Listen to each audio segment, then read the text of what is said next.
They had nothing going on.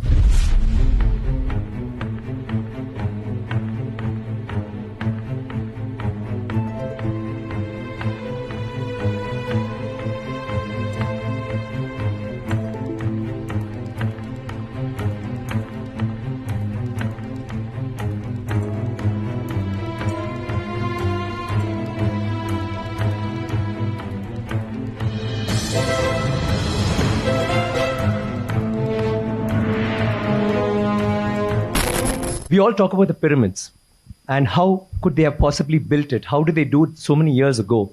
But do you know that in India, we have so many temples, but the one with the highest Gopuram is there in Tanjavur, which is where the Chola dynasty had happened, and his role, Rajaraja Cholan, had built it. That particular temple has the highest Gopuram in the whole world. The top stone alone, it's a single stone that weighs 80 tons. 80 tons, not 1 ton or 2 tons. And how did they do it? But do we know that? We all go to the pyramids, we go see the Leaning Tower of Pisa. Someone said something very nicely. He said, we are actually appreciating a building that doesn't stand. It's falling over and wow, let's take a picture, let's take a selfie, and we're getting excited. But we have temples today that stand and they didn't use plaster. Do you know that for this particular stone, they had to use a ramp, which was 6 kilometers long, which was pulled by bulls, elephants, and people. 6 kilometers long to get it up there, without any machinery, without any cranes, without anything. And they didn't have plaster. It's withstood 6 earthquakes. You know what happens when an earthquake comes? Without plaster. What they have done is they have an outer wall. Then inside that, they have a corridor of 6 feet, which is an open, just a corridor. And then they have another structure inside, which goes all the way to the top, which is why they can withstand earthquakes, which is why they stood so long.